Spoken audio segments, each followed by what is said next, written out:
په هیواد کې د اسلامي امارت په واکمنېدو سره د مسؤلینو دیني علماو او قومي مخورو په هڅو سره د کلونو لوی او وړې دښمنۍ په دوستۍ بدلې شوې دي. د ننګرهار چپرهار ولسوالۍ قومي مخور وایي د ولسوالۍ د مسؤلینو قومي مخورو او علماو په هڅو سره ګڼې په دښمنۍ ککړې کورنۍ د دوستۍ په ډګر کې نول شوي.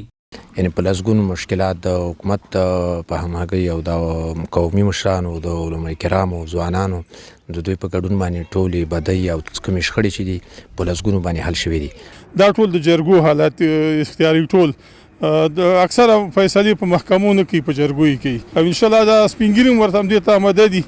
او د هر وخت دپاره ورته قربانۍ ورکړي دي. 100% کې ډاډ ورکوو چې هره پیښه وشي انشاءالله موږ ورته حاضر آماده یو، موږ زر ته زر حل کوو. په ورته وخت کې د چپرهار ولسوالۍ مسؤلین وایي د مسؤلینو دیني علماو او قومي مخورو په هڅو لسګونه دښمنۍ په دوستۍ بدلې شوي او د پاتې لویو وړو شخړو د حل لپاره هڅې کوي. الحمدلله د اسلامي نظام او د اسلامي امارت په راتګ سره په چپرهار کې په لسګونه دښمنۍ په دوستۍ بدل شوي او د دې تقریبا رسمي تعداد د 40 نه بره دی او په ډیرو باندې کار شروع دی چې قومي مشران، علماء کرام، متنفذین، جهادي قومندانان په دې کې لګیا دي. خو تر اوسه موږ د 500 او 40 منځ کې ارقام لرو چې دا په چپرهار ولسوالۍ کې لله الحمد د دغه قومونو او د مشرانو په حلو ځلو باندې